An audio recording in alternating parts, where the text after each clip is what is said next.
Fellow Ghanaians, good evening. It has been 3.5 months since we began our fight to defeat the coronavirus pandemic in the country. It has so far been a coordinated and enhanced response with tracing, testing, isolating, treating, and the maintenance of the relevant social distancing and hygiene protocols being the weapons we continue to employ to help contain the spread of the virus. We are all agreed that this novel disease has thrust the whole world into unknown and uncharted territory, and we're having to learn as we go along. As part of the phased approach to return our lives safely back to normal, final year students in our tertiary institutions return to school on Monday, 15th June, to prepare for and sit their exit exams. 1 week on, it has proved to be a relatively smooth exercise with very few hitches recorded. I thank in particular the Vice-Chancellors and other heads of our tertiary institutions for the support and cooperation offered government towards its success. Indeed, decisions like those being taken by the leadership of Sunyani Technical University in the Bono region to sanction students, lecturers, and non-teaching staff who flout the COVID-19 protocols reinforce the collective determination of the majority of Ghanaians to defeat the virus. From tomorrow, Monday the 22nd of June, the next batch of students who will be going back to school are final year senior high school students, SHS3, and second year Gold Track students. On Thursday, I held consultations with members of both the Conference of Heads of Assisted Secondary Schools, CHAS, and the Association of Principals of Technical Institutes, AFPTI, to agree on the modalities for the return of the students. Despite the short notice for the meeting, I was happy to see the impressive turnout of their executives from all parts of the country, and I'm grateful for the wholehearted cooperation they pledged to government. Like their seniors at the university, SHS3 students will be in school for a total of 6 weeks before sitting for the WASI exams over a period of 2 weeks. SHS2 Gold Track students who are returning to complete their first semester, like their Green Tracks colleagues have done, will be in school for 6 weeks before going on vacation. All 1,167 senior high schools in the country have been fumigated and disinfected. Each student, teaching and non-teaching staff, invigilator, and school administrator, numbering some 800,000, will be provided with 3 pieces of reusable face masks, i.e. 2 being provided tomorrow and the 3rd within a fortnight. Nonetheless, I encourage parents to provide their wards and children with at least 1 face covering on their way to school.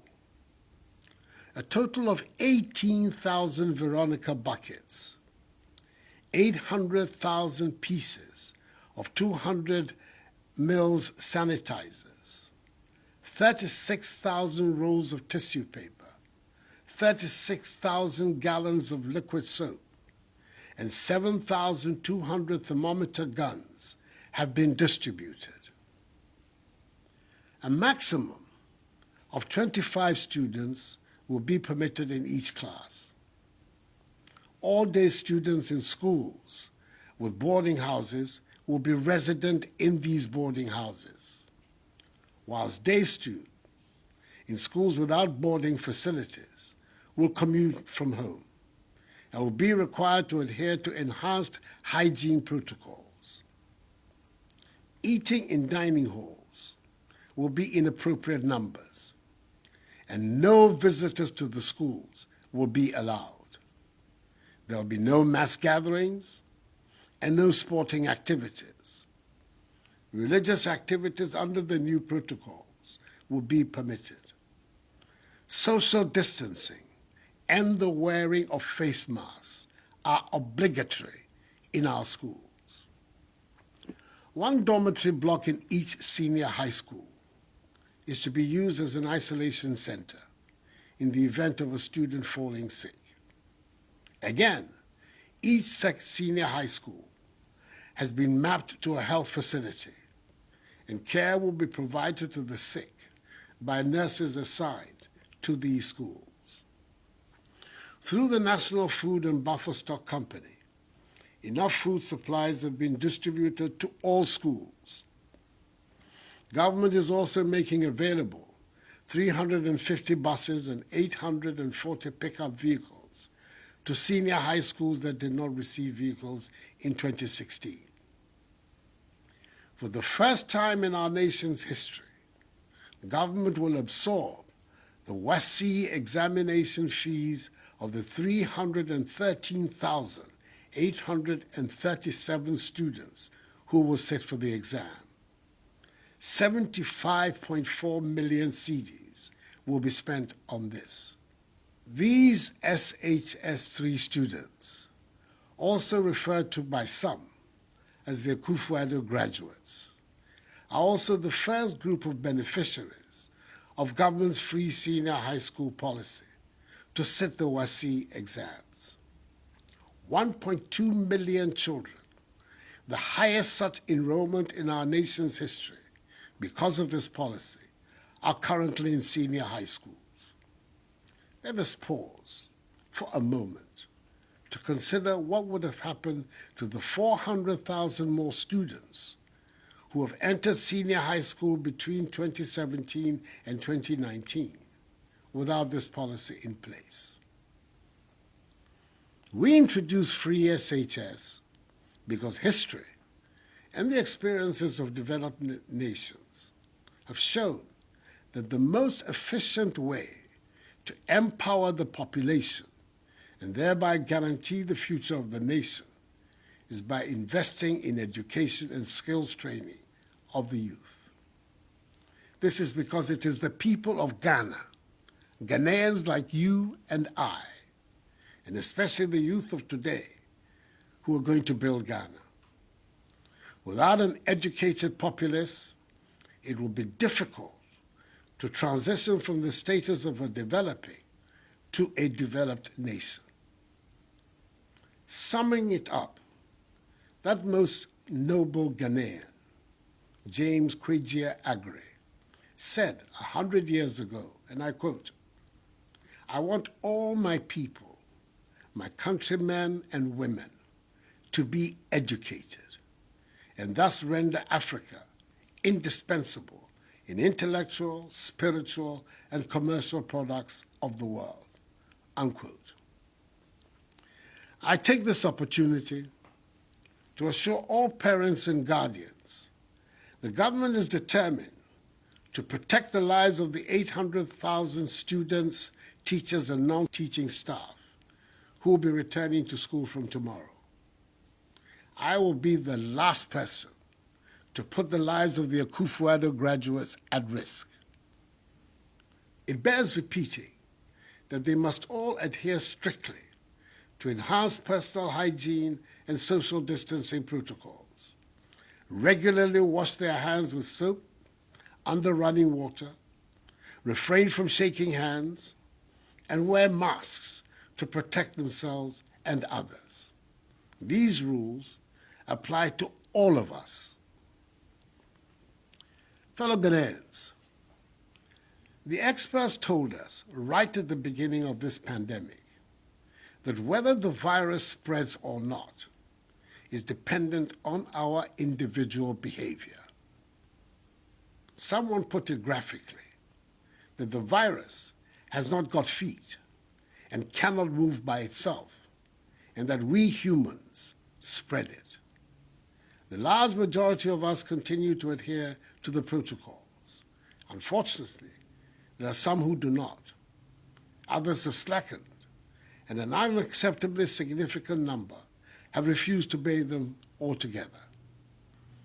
In such an atmosphere, if we do not take care, the virus will continue to spread, which will lead to intolerable pressure on our health facilities and caregivers.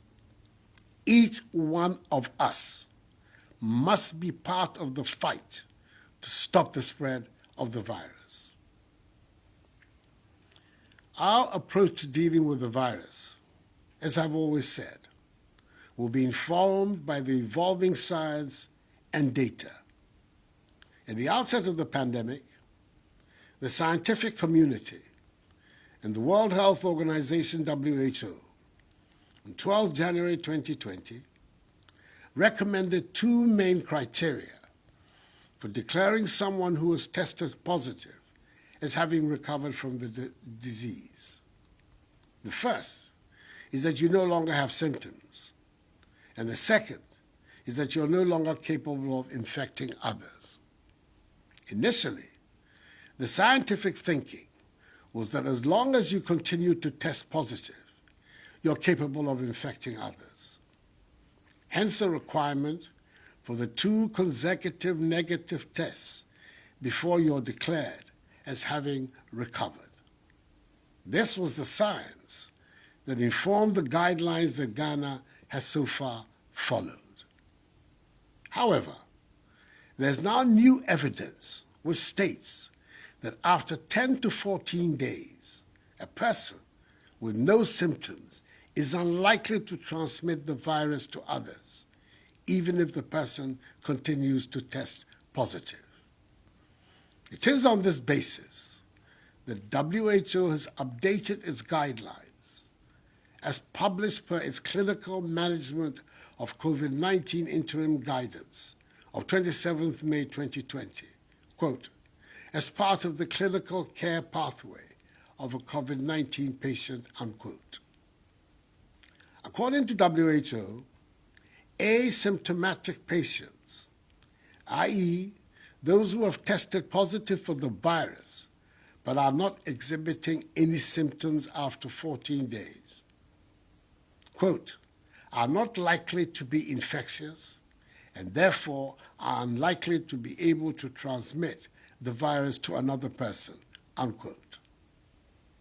After 3 weeks of analyzing and studying this update and recommendation and situating it in the Ghanaian context, in line with the admonition by WHO to member states, this new patient discharge recovery policy has now been adopted by Ghana, as have some countries in the European Union, Singapore, India, Malaysia, Hong Kong, and Dubai. As of Saturday, 20th June, the total number of positives cumulatively stands at 14,154 out of the 270,300 tests conducted. Under the revised policy, 5,925 persons have recovered and been discharged. This brings the total number of recoveries to 10,473. The number of active cases is thus 3,596. In our hospitals and isolation centers, we currently have 24 persons severely ill, 6 persons critically ill, with 4 persons on ventilators. 85 persons have regrettably died.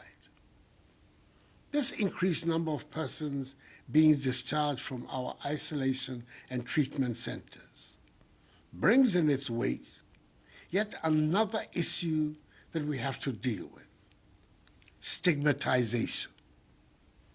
It is obvious the stigmatization is adding further dimensions to the already difficult problem of the pandemic. Part of the reason for the spread of the virus is the reluctance of some persons to admit they have tested positive and go into quarantine for fear of being stigmatized, and in the process, continue to be agents of the spread of the virus. Persons who test positive for the virus, once they recover, do not pose any danger whatsoever to anyone, because the scientists tell us that they can no longer spread the virus. As I have said before, there is nothing shameful about contracting the virus, and consequently, we do not have to lose our sense of community because of this pandemic. Fellow Ghanaians, in line with our policy of providing optimal care for the sick and reducing COVID-19 related deaths, government continues to mobilize holding bay, quarantine, isolation, and treatment centers across the country. I thank the Ghana National Association of Teachers, GNAT, for their admirable civic gesture of making available their facility in Addo in the Ashanti region, and the Catholic Bishops' Conference for agreeing to the use of their facilities across the country as isolation centers in the fight against COVID-19. These are timely offers which will ensure that our overall healthcare systems are not unduly burdened and overrun. Such institutions deserve the sincere appreciation of the entire nation, as does the gesture of the Minister for Environment, Science, Technology, and Innovation, Professor Kwabena Frimpong-Boateng, who was offered a 70-bed hospital in Twase in the Ashanti region as a COVID-19 treatment center. As I indicated in my address to the nation last week, the great majority of cases are in the Greater Accra and Ashanti regions. For these two regions, I've approved further investment in the following areas: additional ICU bed facilities in Greater Accra region, a new treatment center for Ashanti region, additional laboratories to strengthen clinical care to allow for real-time results, more medicines, consumables, and equipment, and formal arrangements for a pool of specialist health professionals to complement the respective resident multidisciplinary health teams at various treatment centers. We continue to be indebted to our health workers and express sorrow over the death of Dr. Harry Owusu-Boateng, a pediatrician at the SDA Hospital in Kwadaso, Kumasi, and Sophia Addo, a nurse with the Ghana Manganese Company Hospital in Takwa, who both died in the line of duty. May their souls rest in perfect peace. I also urge the media to continue the positive work of public education they have been engaged in, especially now as restrictions are being systematically eased. Before I conclude, let me remind all Ghanaians, once again, that the wearing of masks is mandatory. Leaving our homes without a face mask, a face covering, or a face shield on is an offense.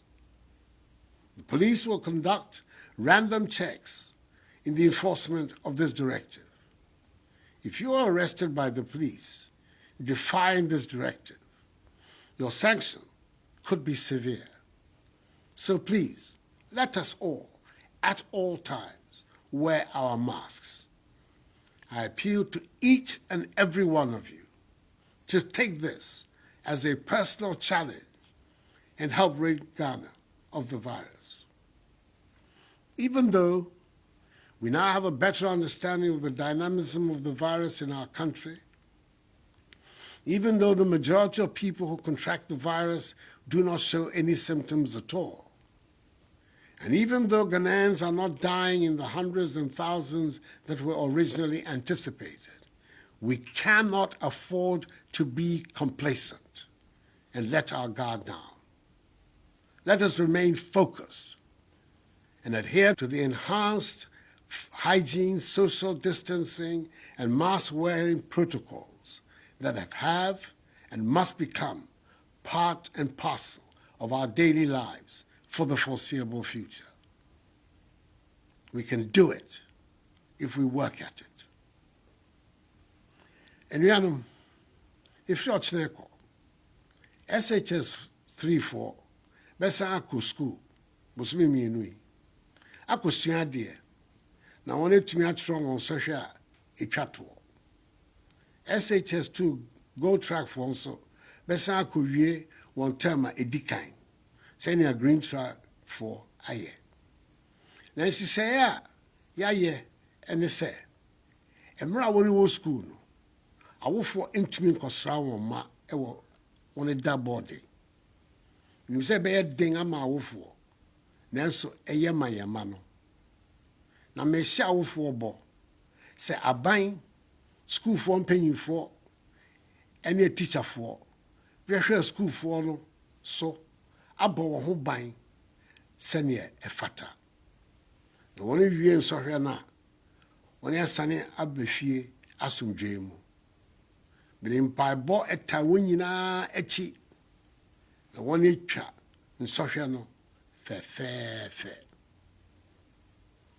anyame me kejewo wo SHS 3B by school ka shi no jin enyo koni ameya kaseni ke ha ame exam SHS 2 go track bi hu baku amese ni ameya gbe ameteme na tomo green track bi le efe milake ibawa ka follow yake amenye ameasra amebiye no jenyo ne fe shinakai bahi ke ha wo school biye mi wo nyesiake government amachole onupai ke chole fe ba kwenye biye ojogba koni ka megbe am exam na ba kusa me ke bashia ojogba mi sole ha me ni amaye nkunim.